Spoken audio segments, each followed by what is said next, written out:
Petrol, diesel, പാചകവാതക വിലവർദ്ധനവിനെതിരെ CPIM Kayamkulam area കമ്മിറ്റിയുടെ നേതൃത്വത്തിൽ കായംകുളം ഹെഡ് പോസ്റ്റ് ഓഫീസിലേക്ക് മാർച്ചും ധർണയും നടത്തി.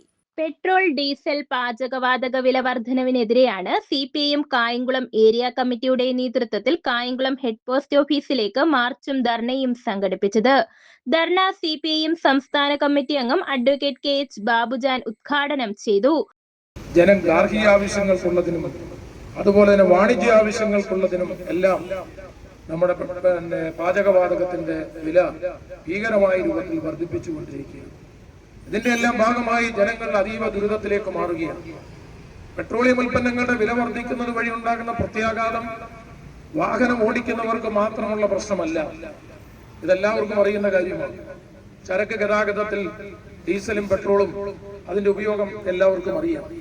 സ്വാഭാവികമായും എല്ലാ അവശ്യ വസ്തുക്കൾക്ക്, പ്രത്യേകിച്ച് ഭക്ഷ്യവസ്തുക്കൾക്ക്, അതുപോലെ തന്നെ മറ്റ് വിവിധ രൂപത്തിലുള്ള അവശ്യ വസ്തുക്കൾക്കെല്ലാം വലിയ രൂപത്തിൽ വില വർദ്ധിക്കുകയാണ്. ബി അബിൻ ഷാ സ്വാഗതം ആശംസിച്ചു. കോടിക്ക് അപ്പുറത്തേക്ക് രൂപ അവർ സ്വയം ആർജിക്കുന്നുവെങ്കിൽ ഈ നാട്ടിലെ പാവപ്പെട്ടവനെ വെട്ടിക്കുന്ന കാശാണ്. പെട്രോളിന് വില വർദ്ധിക്കുമ്പോൾ സ്വാഭാവികമായും ചരക്കുകൂലി വർദ്ധിക്കും.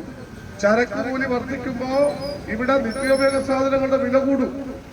ആ വില കുറയ്ക്കുവാൻ പാവപ്പെട്ട ജനവിഭാഗങ്ങളെ സഹായിക്കുവാനുള്ള ഒരു നിലപാടും കേന്ദ്ര സർക്കാർ കാണിക്കുന്നില്ല എന്നുള്ളതാണ് ഗൗരവമായി നാം കാണേണ്ടത്. ഇതിനിടയിൽ രസകരമായ മറ്റൊരു അനുഭവം, നമ്മുടെ വിമാനത്തിൽ ഉപയോഗിക്കുന്ന ഇന്ധനത്തിന്റെ വില കുറയും.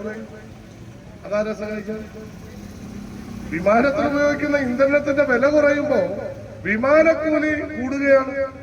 അതും ഇവിടുത്തെ ഈ കുത്തക മുതലാളിമാർ, വിമാനത്തിന്റെ ഉടമസ്ഥർ, വിമാനം ഉപയോഗിക്കുന്നത് ഇന്ത്യയിലെ കുത്തക കമ്പനികളാണല്ലോ, സ്വകാര്യ വിമാനങ്ങൾ.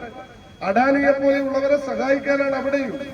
അവിടെ വിമാനത്തിൽ ഉപയോഗിക്കുന്ന ഇന്ധനത്തിന്റെ വില കുറയുമ്പോ അവരുടെ ചെലവ് കുറയുകയാണ്. ഷെയ്ഖ് പി ഹാരിസ് അധ്യക്ഷത വഹിച്ച പരിപാടിയിൽ P Ganakumar, U Prathibha, P Aravindakshan, S Naseem, V Prabhakaran തുടങ്ങിയവർ പങ്കെടുത്തു. News bureau, Kayamkulam.